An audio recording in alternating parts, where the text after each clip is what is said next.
কিরে, আজকে তোরা তো তাড়াতাড়ি? শনিবার হলেই গোড়াদার কথা মনে পড়ে, আর সারা সপ্তাহে একটা ফোন বা মেসেজ কেউ করিস না তোরা। পটলাদা, আজকেরটা একটু চিনি দিয়ে দিও তো। যাই হোক, একটা সিগারেট ধরিনি তারা।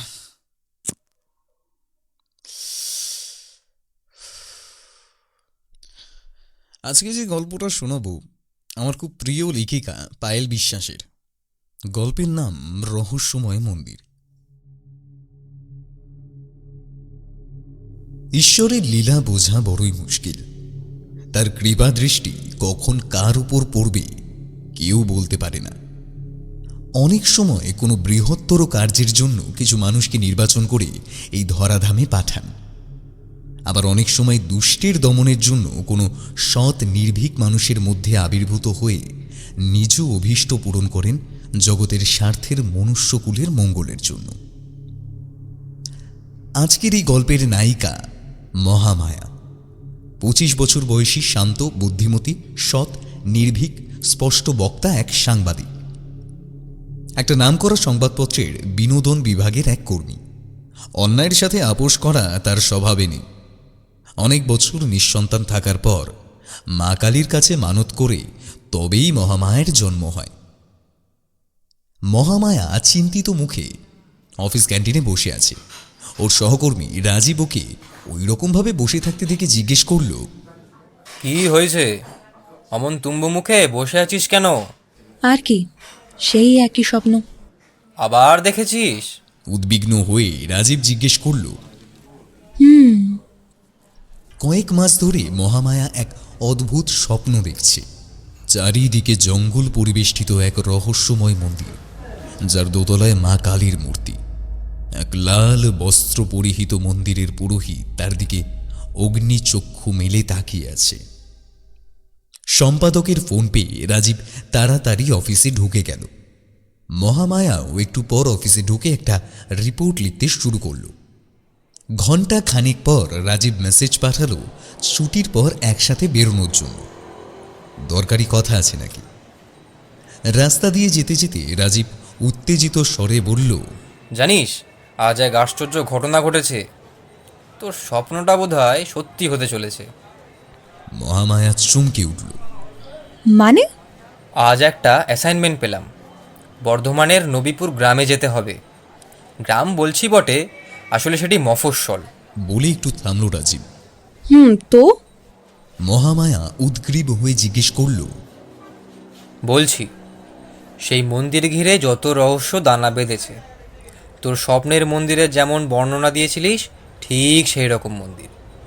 খবর এসেছে সেই মন্দিরে নাকি অবৈধ কাজ হয়, দেহ ব্যবসাও নাকি চলে ওই মন্দিরে। তার ওপর অনেক ছেলে মেয়ে রহস্যজনকভাবে ওই মন্দির চত্বর থেকে কেমনভাবে উধাও হয়ে গেছে। সে কি রে? তাই আমায় ওখানে সবিস্তারে খবর আনার জন্য যেতে বলেছে। আমি তোকে সাথে নেওয়ার কথা বললে সম্পাদক অনুমতি দিয়েছে। যেহেতু তোর স্বপ্নের সাথে মিল আছে তাই বলেছি। তবে আমাদের যেতে হবে প্রেমিক প্রেমিকার ছদ্মবেশে, পুজো দেওয়ার নাম করে। তুই যাবি তো রে? অদ্ভুত একটা মিল আছে জানিস। তবে মন্দির রহস্য ভেদ করতে অবশ্যই আমায় যেতেই হবে। আমার স্বপ্ন যে কতটা সত্যি তা আমায় প্রমাণ করতেই হবে। বাড়ি ফিরে মহামায়া জানালো কাজের জন্য রাজীবের সাথে তাকে বর্ধমান যেতে হবে। প্রথমে একটু আপত্তি করলেও মেয়ের চুক্তি ও চাকরির প্রয়োজনের জন্য অনুমতি দিয়ে দিলেন তার মা বাবা। রাত 11:30 হাওড়া মোকামা ফার্স্ট প্যাসেঞ্জার ট্রেনটা ধরল ওরা। ভোর 3:30 সময় কালীপাহাড়ি স্টেশনে নেমে গাড়ি বুক করে নবীপুর গ্রামে যেতে হবে। জাগ্রত কালী মায়ের মন্দিরের জন্য অনেকেই পুজো দিতে আসে বলে ছোট বড় অনেক হোটেল গড়ে উঠেছে ওখানে, তাই থাকতে অসুবিধা হবে না। মুখোমুখি দুটো লোয়ার বার্থ পেয়েছিল ওরা। ট্রেনে তেমন ভিড় নেই। রাজীব তো ট্রেন ছাড়ার কিছুক্ষণের মধ্যেই নাক ডাকিয়ে ঘুম দিল। ঘুমাবে না ভেবেও ট্রেনের দুলুনিতে মহামায়ের দু চোখের পাতা এক হয়ে গেল। ঘুমের মধ্যে স্বপ্নের ভেলায় ভেসে গেল সে। সেই মন্দির আর সেই জঙ্গল। তবে সেই জঙ্গলে আজ কতগুলো ছেলে মেয়েকে দেখতে পেল সে। তাদের শরীর ঘিরে এক আশ্চর্য কুয়াশার বলয়। সব কেমন অস্পষ্ট। সজল চোখে প্রত্যেকে ওকে কিছু বলতে চাইছে, কিন্তু পারছে না। তার মধ্যে একটি মেয়ে এগিয়ে এসে ওর হাতটা ধরল। উফ, কি শীতল সেই স্পর্শ! অনুভব করতে পারছে সেই স্পর্শ মহামায়া। কুয়াশায় ঘেরা মেয়েটি বলল, মুক্তি, মুক্তি দাও আমাদের। হঠাৎ এক কালো ধোঁয়া এসে ওদের ঢেকে দিল। কালো ধোঁয়াটা ধীরে ধীরে মহামায়াকে ক্রাশ করলো। ওর দম বন্ধ হয়ে আসতে লাগলো। হঠাৎ কারো ধাক্কায় মহামায়া ধরফর করে উঠে বসল। রাজীব ওকে ডাকছে। কিরে, তাড়াতাড়ি ওঠ, এরপরেই তো আমরা নামবো। বর্ধমানের প্রত্যন্ত স্টেশনেই কালীপাহাড়ি। এত ভোরে গাড়ি পাওয়ার আশা বৃথা বলে ওরা স্টেশনেই বসে রইল। নামমাত্র টিকিট ঘর আর ছোট টিনের ছাউনি দেওয়া স্টেশন। দূরে কিছু কিছু টিলা ভোরের আবছা আলোয় অস্পষ্ট। সদ্য জ্বলন্ত উনুনে বানানো দিনের প্রথম চা খেয়ে ওরা স্টেশন থেকে বেরিয়ে গাড়ি ভাড়া করে নবীপুরের দিকে রওনা দিল। পথে সুবিশাল চাষের জমি। দিনের শুরুতে চাষিদের তৎপরতা। ছোট ছোট টিলার উপরে সূর্যের আলোর ঝলকানিতে দেখতে দেখতে তারা ঘণ্টা খানেকের মধ্যে নবীপুর বাজারে এসে উপস্থিত হলো। এখানে একটা হোটেলে পাশাপাশি ঘর নিল। ম্যানেজারকে জানালো সামনের মাসে ওদের বিয়ে, কিন্তু বিয়েতে বাধা আছে। অনেকের কাছে এই মন্দিরের জাগ্রত মা কালীর কথা শুনে পুজো দিতে এসেছে, যাতে বিয়ের বাধা কেটে যায়। এক 18-19 বছরের ছেলে তাদের রুমে পৌঁছে দিতে এলো। ছেলেটির নাম রাজু। যেতে যেতে মহামায়া তাকে জিজ্ঞেস করল, আচ্ছা রাজু, ওখানে পুজো দেওয়ার আদর্শ সময় কটা? রাজু বলল, সকাল 11টার মধ্যেই যাবেন, পুজো দিতে পারবেন। রাজীব জিজ্ঞেস করল, সন্ধ্যাবেলায় কোনো পুজো হয় না? কেউ আরতি দেখতে যায় না? না, জায়গাটা আসলে খুব নির্জন, জঙ্গলে ভর্তি, তাই সন্ধ্যাবেলায় কেউ ওদিকে যায় না। তবে কেউ যদি সন্ধে আরতি দেখতে চায়, সকালে মন্দিরের অফিসে জানিয়ে আসতে হয়। সে কি, সন্ধ্যা আরতি দেখতে গেলে পারমিশন লাগে? হ্যাঁ, জঙ্গল আর নির্জনতার জন্য সন্ধে নামতেই মন্দিরে ঢোকার গেট বন্ধ করে দেওয়া হয়। অনুমতি নেওয়া থাকলে তবেই তাদের জন্য গেট খোলা হয়। রাজুর কথা শুনে ওরা পরস্পরের দিকে তাকালো। রাজুকে 100 টাকা দিয়ে যে যার ঘরে ঢুকে গেল। স্নান সেরে লালপাড় গরদের শাড়ি পরে মহামায়া প্রস্তুত হলো পুজো দেওয়ার জন্য। সময় নষ্ট না করে দুজনে একটা গাড়ি বুক করে মন্দিরের উদ্দেশ্যে বেরিয়ে পড়ল। কিছুক্ষণ পর গাড়ি লোকালয় ছেড়ে এক নির্জন অঞ্চলে প্রবেশ করল। চারপাশে ছোট ছোট টিলা ও ঝোপঝাড়ের মধ্যে দিয়ে চলার পর মন্দিরে এসে উপস্থিত হলো ওরা। বড়ই সুন্দর সেই স্থান। পাহাড়ের কোল ঘেঁষে মন্দিরটি। তার পাশ দিয়ে কুলকুল শব্দ করে একটা ঝর্ণা বয়ে যাচ্ছে। চারপাশে গভীর বনানী। মন্দিরের পুরো চত্বরটাই পাঁচিল দিয়ে ঘেরা। মন্দির ছাড়াও পাঁচিল দিয়ে ঘেরা অংশে একটা অফিস ঘর আর মায়ের সেবায়তদের থাকার ছোট ছোট ঘর রয়েছে। মন্দির সংলগ্ন ঝোপঝাড় পরিপূর্ণ বাগানের মধ্যে দিয়ে মন্দিরের প্রবেশপথ। মন্দিরের প্রবেশদ্বার দিয়ে ঢুকতেই মহামায়া বিস্ময়ে হতবাক হয়ে গেল। একদম স্বপ্নে দেখা সেই মন্দির। এগিয়ে চলল সে জঙ্গলের মধ্যে দিয়ে। মায়ের মূর্তি দোতলায়, একতলায় শিবলিঙ্গ। মায়ের ভয়ঙ্কর মূর্তির দিকে তাকালো মহামায়া। ভয়ালো দর্শন মূর্তি, কিন্তু কি মায়াময় চোখ দুটো। সন্তানের প্রতি স্নেহ যেন জমে আছে ওই দুটি চোখে। পুজোর ডালা দিল একজন পুরোহিতের হাতে। রক্তাম্বরী পোশাকে গম্ভীর স্বরে একজন পুজো করছেন। এক পূজার্থীকে জিজ্ঞেস করে জানল যিনি পুজো করছেন তিনি এই মন্দিরের প্রধান পুরোহিত ভৈরবানন্দ। ভৈরবানন্দ পুজো শেষ করে আশীর্বাদ দেওয়ার জন্য ওদের সামনে এলেন। হঠাৎ মহামায়ার দিকে তার নজর গেল। একটু যেন চমকে গেলেন। তীক্ষ্ণ দৃষ্টিতে মহামায়ার দিকে তাকিয়ে রইলেন। মহামায়ার কিরকম এক অস্বস্তি হতে লাগল। প্রণাম সেরে ওরা নিচে নেমে আরতি দেখার অনুমতি নিতে গেল, কিন্তু ওদের কেউই লক্ষ্য করল না ভৈরবানন্দ তার প্রধান শিষ্য নিত্যানন্দকে ডেকে ওদের দিকে ইশারা করে কি যেন বললেন। নিত্যানন্দ তাড়াতাড়ি অফিস ঘরের দিকে এগিয়ে গেল। অফিস ঘরে অনেক করে বলেও অনুমতি পাওয়া যাচ্ছিল না। এমন সময় নিত্যানন্দ ওখানে প্রবেশ করে ওদের বিকেলে আসার কারণ জিজ্ঞেস করল। উত্তরে রাজীব ওদের বিয়ের বাধা কাটানোর জন্য পুজো দিতে আসা এবং আরতি দেখার কথা বলল। কিন্তু এখানে শুধু পুজো দিলেই বাধা কেটে যায় না। সব শুনে নিত্যানন্দ বলল। তাহলে মহামায়া জিজ্ঞেস করল। আচ্ছা, আপনারা বরং বিকেলে আসুন, আমি গুরুদেবকে বলে রাখবো, তিনি সব ব্যবস্থা করে দিবেন। নিত্যানন্দ বলল। তারপর কর্মচারীকে অনুমতিপত্র দিতে বলে চলে গেল। হোটেলে ফিরে রাজীব মহামায়াকে নিজের ঘরে ডেকে পকেট থেকে একটা জিনিস বার করে দেখালো।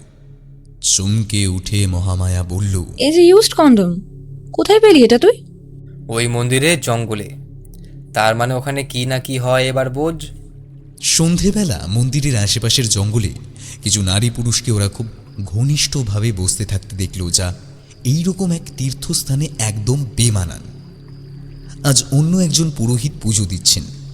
আরতি শেষে তাদের হাতে পুজোর প্রসাদ দেওয়ার সময় পুরোহিতটি চাপা গলায় ওদের বলল, এখান থেকে তাড়াতাড়ি চলে যাও তোমরা। এখানে এখানে আর এসো না, এখানে আর এসো না। রাজীব কিছু জিজ্ঞেস করবে, তার আগেই দেখে ওদের দিকে ভৈরবানন্দ এগিয়ে আসছে। পুরোহিতটি তাড়াতাড়ি চলে গেলেন। ভৈরবানন্দের সামনে বসে রাজীব আর মহামায়া। ভৈরবানন্দের বিশাল চেহারা, বড় বড় লাল রঙের চোখ, মাথার চুল চূড়ো করে বাঁধা, কাঁচা পাকা দাড়ি গোঁফ। তীক্ষ্ণ দৃষ্টিতে ওদের দিকে তাকিয়ে ওদের মন্দিরে আসার কারণ জিজ্ঞেস করলে ওরা নিত্যানন্দকে যা বলেছিল তাই বলল।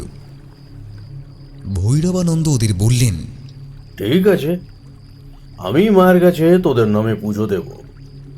তবে মা, তুই কিন্তু কাল একা একবার এখানে আসবি পুজো দিতে, কেমন? বাধাটা তোর জন্ম সময়ের জন্যই হচ্ছে।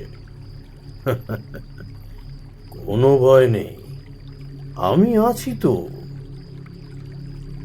ওদের দুজন সম্মতি জানিয়ে নিচে নেমে আসে। ফেরার সময় মহামায়ার মনে হলো ঝর্ণার কাছে একটা মেয়ে তার দিকে তাকিয়ে আছে, কেমন কেমন অস্পষ্ট অবয়ব। অবাক হয়ে রাজীবকে ডেকে দেখাতে গিয়ে দেখে সে আর নেই। হোটেলে ফিরে রাজীব রাজুকে ডেকে পাঠালো।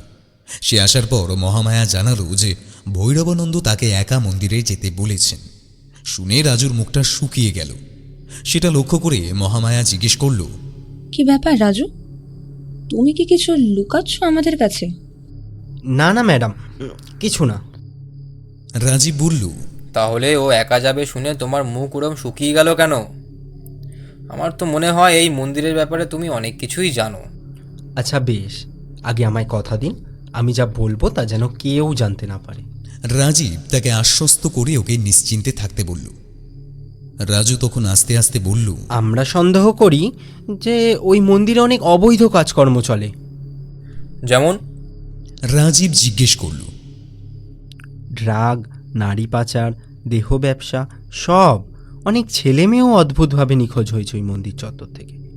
প্রশাসন কোনো ব্যবস্থাই নেয় না। এখানকার কেউ যদি এসব ব্যাপার নিয়ে খোঁজ খবর নিতে শুরু করে তবে সেও কয়েকদিন পরে নিখোঁজ হয়ে যায়। প্রশাসনের উঁচু মহলেও এদের হাত আছে। আমরা মনে করি যে ওই ভৈরবানন্দই এসবের মূলে আছে। তাই ম্যাডাম যেন ওনার সাথে একা দেখা না করেন, ওনার বিপদ হতে পারে। রাজু ভয়ার্ত স্বরে বলল কথাগুলো। রাজীব বলে মহামায়ার দিকে একবার তাকালো।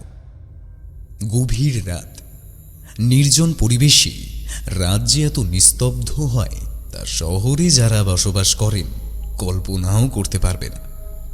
কয়েকটা নিশাচর পাখি আর জোনাকি ছাড়া মনে হচ্ছে সবাই ঘুমের জগতে তলিয়ে গেছে। হঠাৎ ঘুমের মধ্যেই মহামায়ার মনে হলো তার ঘরে কেউ আছে। কোনো মতে চোখ খুলল সে। তীব্র আতঙ্কে মহামায়ার চোখ বিস্ফারিত হলো। দেখে ঝর্ণার ধারে সেই মেয়েটা তার পায়ের কাছে দাঁড়িয়ে। নারী মূর্তিটি তাকে কিছু বলতে চাইছে। তার ঠোঁট দুটো নড়ে উঠল। অনেক দূর থেকে কিছু কথা যেন ভেসে আসলো। চোখের দিকে তাকিও না, তুমিই পারো মুক্তি দিতে। মুক্তি দাও, মুক্তি দাও আমাদের। বলতে বলতে সেই নারী মূর্তিটি মিলিয়ে গেল। দরদর করে ঘামতে লাগলো মহামায়া। কোনো মতে উঠে আলো জ্বালিয়ে রাজীবের ঘরে গিয়ে নক করল। এত রাতে রাজীব ওকে দেখে অবাক হয়ে গেল। সব খুলে বলল মহামায়া। রাজীব বিস্মিত হয়ে প্রশ্ন করল, কিন্তু কি করে তোর ঘরে কেউ আসবে?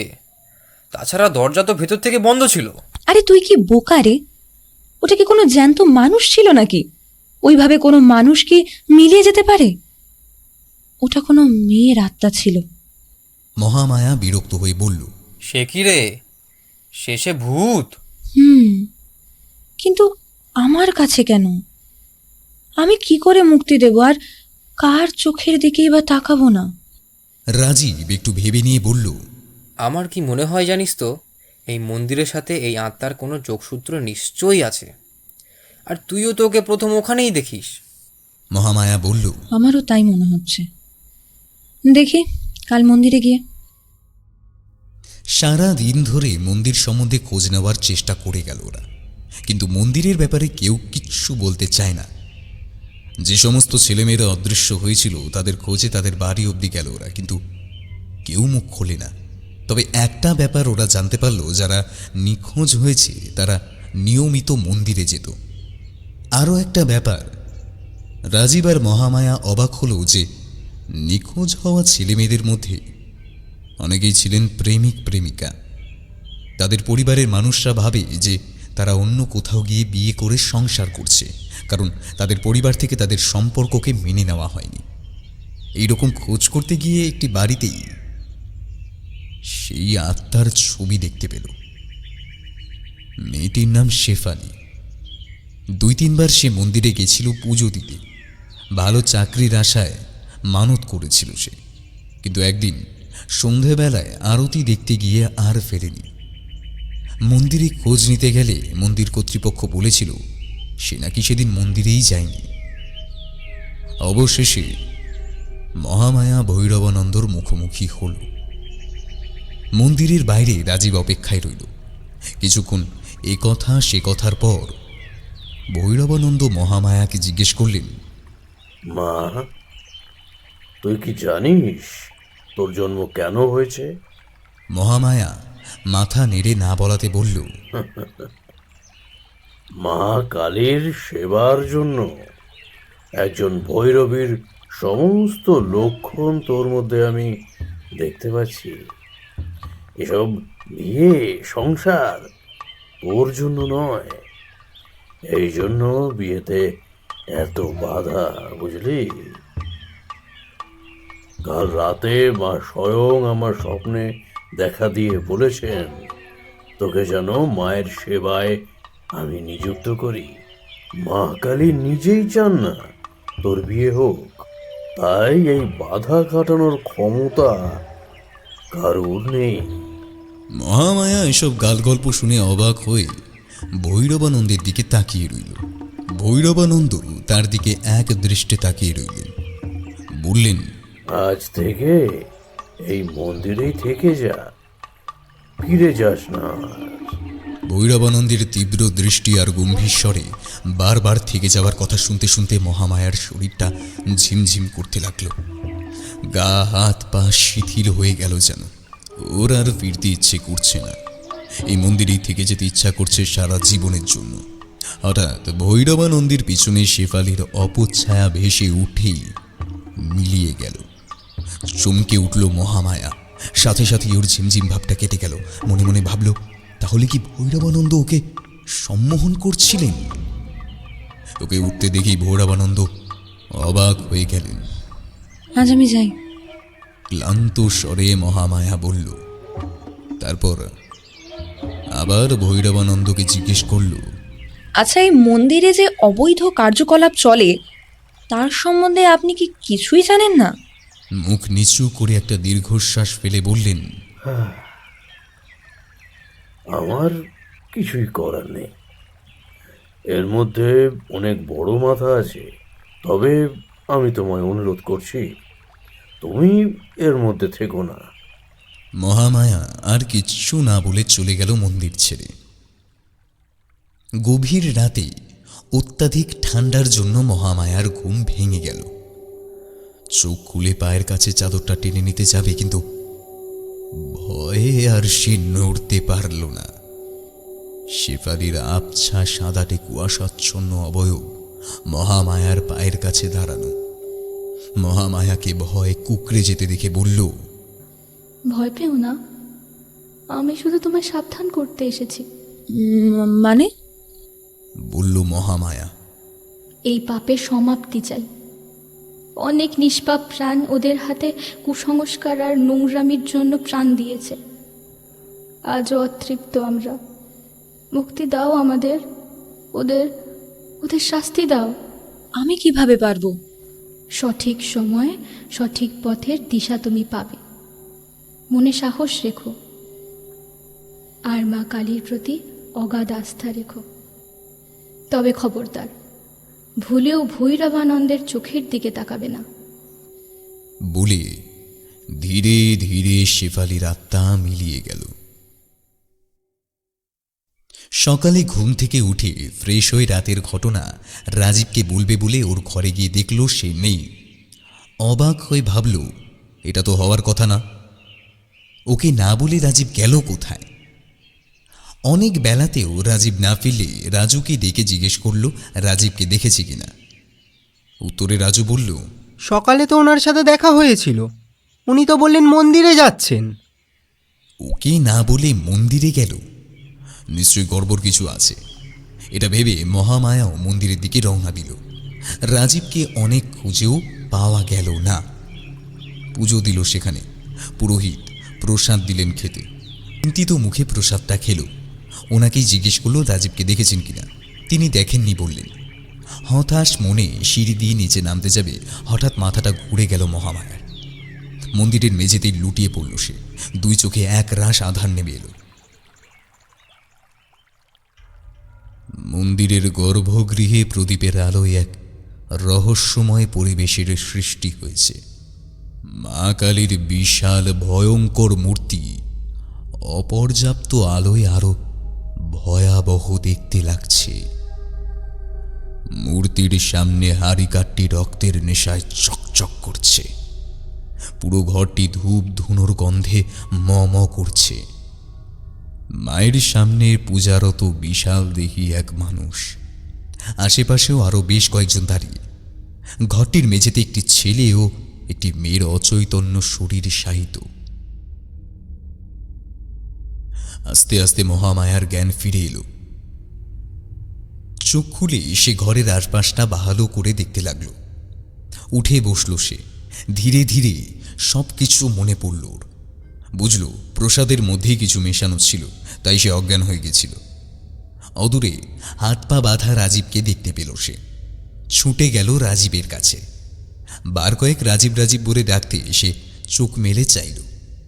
মহামায়া তখন রাজীবকে জিজ্ঞেস করল, তুই কেন এলি এখানে? আরে আমায় তো নিত্যানন্দ ফোন করে মন্দিরে আসতে বলল, কি নাকি দরকারি কথা আছে। এখানে এসে আবার প্রসাদও খেতে দিল। সেটা খাওয়ার পর আমার না কিছু মনে নেই আর। মহামায়া বলল, তার মানে ওরা প্ল্যান করেই করছে এসব। যে এতক্ষণ ওদের দিকে পেছন ফিরে পূজা করছিল সে এবার ওদের দিকে ফিরল।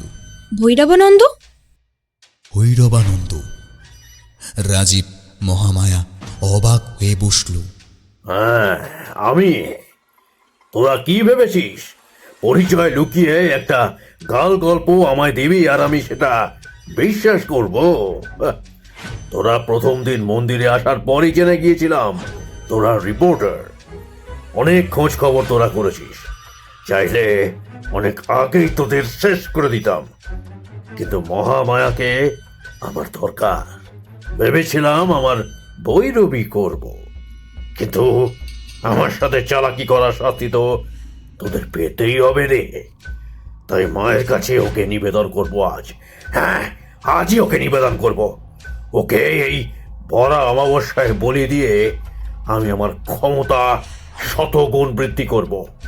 এই রকম সুলক্ষণ আমি অনেক দিন ধরে খুঁজছি, অনেক দিন ধরে।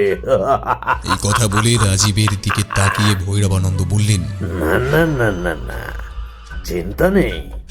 মহামায়ার বলি হয়ে যাবার পরই তো তোর পাওয়া। তার মানে এই মন্দিরে যত অবৈধ কাজ হয় তা সব আপনার নির্দেশে? রাজীব জিজ্ঞেস করল। অবশ্যই। অবশ্যই। অল্প বয়সী ছেলেমেয়েরা এখানে এলে তাদের ড্রাগসের নেশা ধরাতাম, সুন্দরী মেয়েদের দিয়ে দেহ ব্যবসা করাতাম। তারা সহজে রাজি হলে ভালোই হতো, নইলে মায়ের পায়ে তাদের বলি দিতাম। সুলক্ষণ ছেলেদেরও বলি দিতাম প্রয়োজনে। আপনি তাহলে এইভাবে অনেক টাকাই রোজগার করতেন? রাজীব জিজ্ঞেস করল। আরো আরো টাকা চাই আমার, আরো টাকা। টাকার ক্ষমতা ছাড়া এই পৃথিবীতে আর কিচ্ছু নেই, কিচ্ছু নেই। মহামায়া উত্তেজিত হয়ে বলল, মায়ের নামে আপনার এই হত্যাকাণ্ড বন্ধ করুন। মা এই নোংরামো আর সহ্য করবেন না। ভৈরবানন্দ হা হা করে অট্ট হাসিতে ফেটে পড়ল।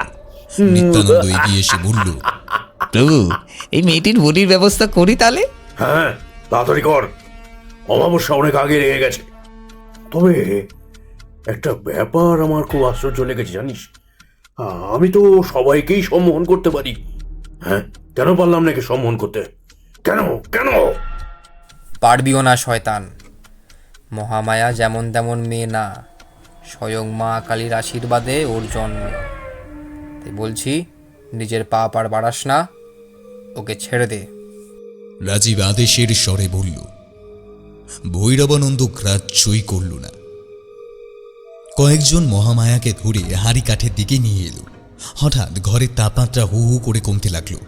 প্রদীপের আলোগুলো কেমন যেন তাদের উজ্জ্বলতা হারাতে লাগলো। মহামায়া লক্ষ্য করল ঘরটির চারিদিকে কতগুলো অস্পষ্ট কুয়াশার মতো অবয়ব ধীরে ধীরে ফুটে উঠেছে। এতদিনে তাদের স্পষ্ট দেখতে পেল মহামায়া।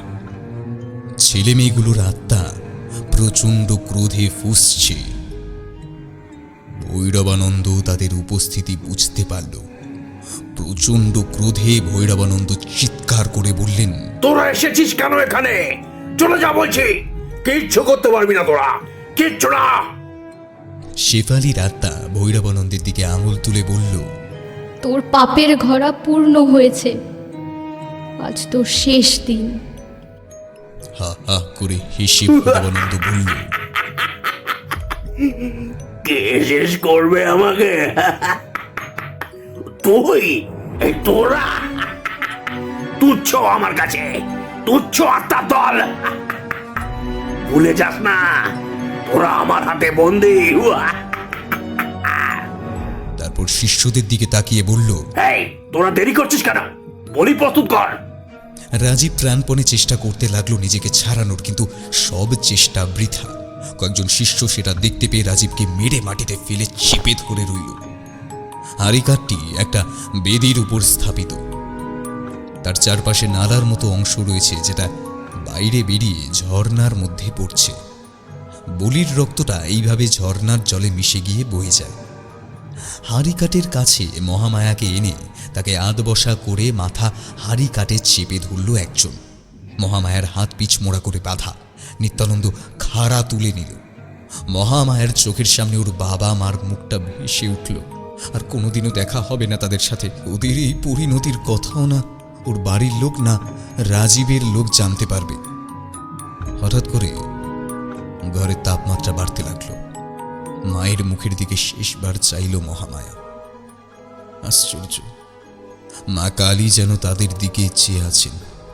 আহা, সে কি দৃষ্টি!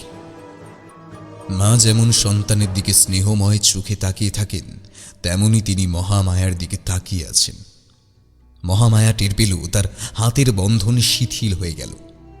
এক জ্যোতির্বলয় মা কালীর চোখ থেকে বেরিয়ে মহামায়ার মধ্যে ঢুকে গেল। নিজের শরীরে এক অসীম শক্তিকে সে অনুভব করল। নিত্যানন্দ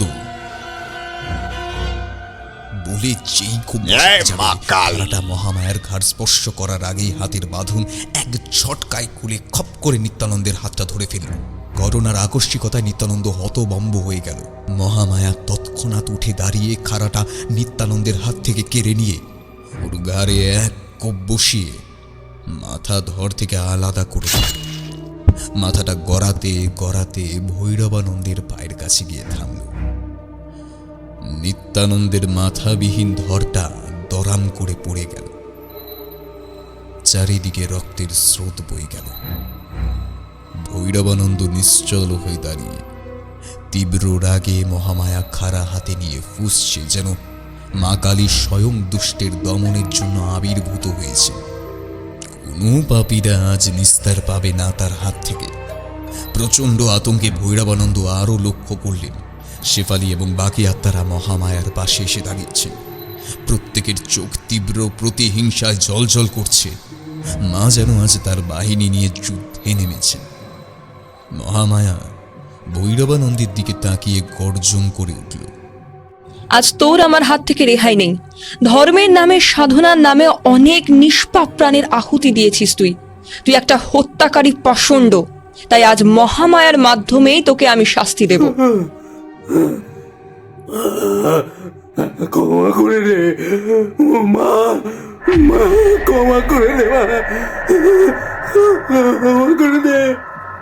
বলে ভৈরবানন্দ ভয়ে কাঁপতে কাঁপতে মহামায়ার পায়ের কাছে হাত জোর করে বসে পড়ল। আমি তো তোর কৃপা লাভের জন্যই এইসব করেছি, মা ক্ষমা করে দে।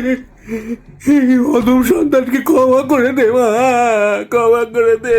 জোর হাতে ভৈরবানন্দ বলল, যাদের বলি দিয়েছিস তারাও আমার সন্তান। মা কখনো সন্তানের রক্ত চায় না। তুই ক্ষমারও অযোগ্য কাজ করেছিস। বলে মহামায়া এক কোপে ভৈরবানন্দের মাথার দেহচ্যুত করল। গুরুর এই পরিণতি দেখে তার শিষ্যরা ভয়ে পালাতে গেল। হঠাৎ পুরো মন্দির কাঁপতে শুরু করল। রাজীব দৌড়ে এসে মহামায়ার হাত ধরে বলল, চ চ চ চ শীঘ্রই পালাই, ভূমিকম্প হচ্ছে। রাজীবের স্পর্শে মহামায়া যেন একটা ঘোর থেকে জেগে উঠল। গর্ভগৃহের দরজা দিয়ে কোনো মতে বেরোলো ওরা। কিন্তু যেই শিষ্যরা বেরোতে যাবে দরজাটা আপনা আপনি বন্ধ হয়ে গেল। ওদের আর তো চিৎকার শুনতে পেল না। দৌড়তে দৌড়তে ওরা মন্দির থেকে বেরোল। ওদের চোখের সামনে মন্দিরটি ধসে ঝর্ণার মধ্যে পড়ে গেল। মায়ের মূর্তিটি হয়তো ঝর্ণার জলে বিলীন হয়ে গেল। পাপের উপর ভিত্তি করে করা এই মন্দির মা নিজেই ধ্বংস করে দিলেন। রাজীবের হাত ধরে মহামায়া এগিয়ে গেল সামনের দিকে। কি মনে হতে একবার পিছন ফিরে চাইল। দেখল হাসি মুখে শেফালি আর বাকি হতভাগ্য আত্মারা তার দিকে তাকিয়ে এক উজ্জ্বল আলো তাদের ঘিরে রেখেছে। ধীরে ধীরে তারা অস্পষ্ট হতে হতে মিলিয়ে গেল।